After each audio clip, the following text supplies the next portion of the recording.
Hello everyone, I am Jillian A. Bongaos and this is my simple application student management with API development using RESTful API and Express framework.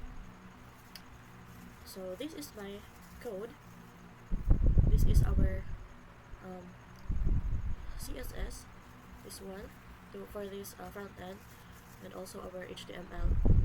We have here is the API URL or the variable that defines our endpoint, which is here in this one with the endpoint of students. So in this function, fetch students, meaning kuhaon niya ang data sa students, or iyan request ang data sa students na kuhaon diya sa API URL or diya sa server. Since our server doesn't have our data and store diya sa atong database, mag-request din ko siya karon or mag-query din siya karon sa tuang database this one to get the students. If error, mag-display siya og database query failed, and if successful, ihan i-balik as a response ang data dali sa tuang requesting client. So since makita man nato ang adri ang data, check sa nato if mao to ang database, which is ang student management database, this one. So, makita na to nga successful ang pag-fetch niya or ang atong request kaya i-fetch ang data because na-display naman nato diriya ang data. So, let us now proceed to add new student. This one. So, let's try na mag-add ng new student. Age 30. Email. Add student. So, since na siya diriya, i-check na to if na-store ba siya sa ato ang database.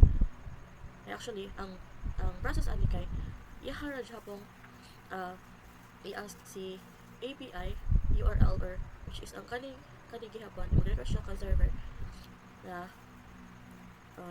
yung request is mag-add og new student host.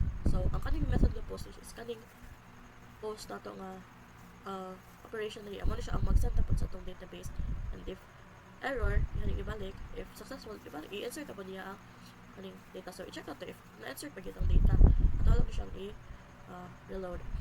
So, since successful man, makita na to nga nag-appear na ang ito ang new added data dito sa database. Next is i-try na to send or mag-update mag-send tag request lang to update this data. So, actually, dili ang part kay ano ni siya GS para ani nga para mag-pop up ni ang iyang request kay di agad siya sugod.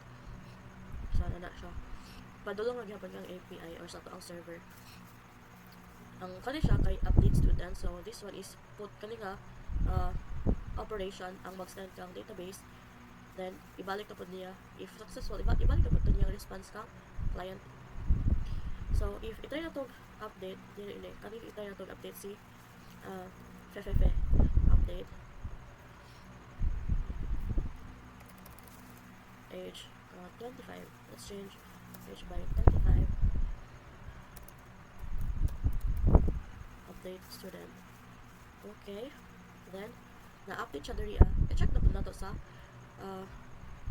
may SQL workbench if na-update pa siya diri. So as you can see, na-update ko siya diri. Meaning successful ang ato ang request ni client padulong sa server o ni server padulong sa database. So, actually makita nga nimo diri sa atong front end if mag-error siya. So labi siya nag-error, so meaning successful to ang request nga operations. So let us proceed to delete student. Delete student, ato na po siya kang API URL with delete method, which is kani delete this one. So i-try na to siya delete din si FFF.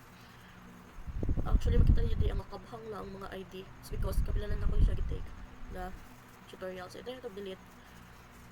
Wala.